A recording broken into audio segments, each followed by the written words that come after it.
I don't tend to write for my own self as an artist, thinking, oh, I'm going to do an album. I tend to write for other artists. And the process of writing for other artists is how I've always done it. That's where I went to, quote, school, was writing for other artists.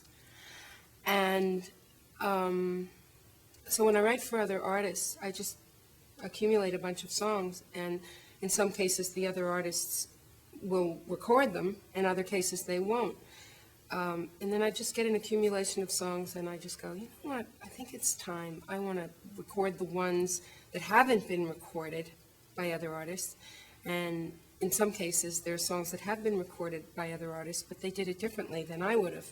And so I want to record the way I did it. And sometimes I'm recording it the way I did the demo. Sometimes I'll take it a third level. There's the demo, there's the master that the other artist recorded, and then there's the way I record it. Carole Bersager and I go back a really long time. We were both writers for Al Nevins and Don Kirshner under Alden Music, which people think of as the Brill Building days. It wasn't the Brill Building, it was 1650 Broadway, what I call the not Brill Building. We knew each other very slightly then. We never wrote together then.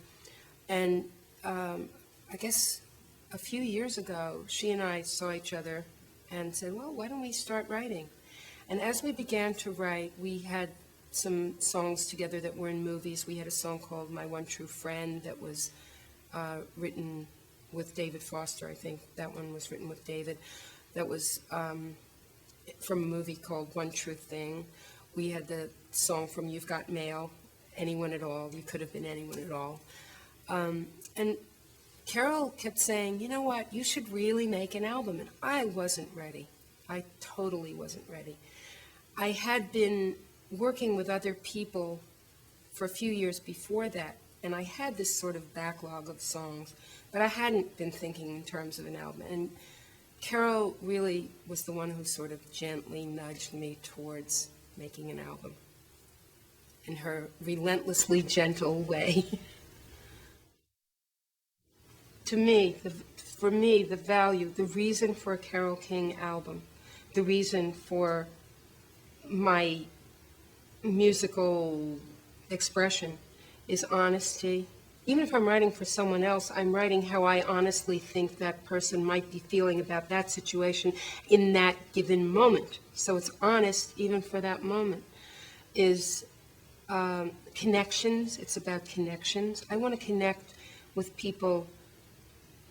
I want to make people think, yeah, that's how I feel.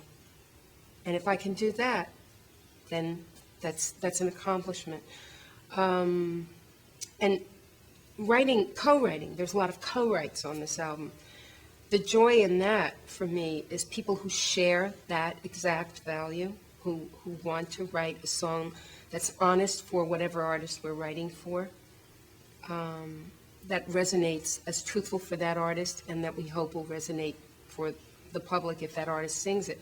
So for me, I'm not thinking, am I going to sing it, am I not? It's about the artist I'm writing for, but there has to be honesty and connection.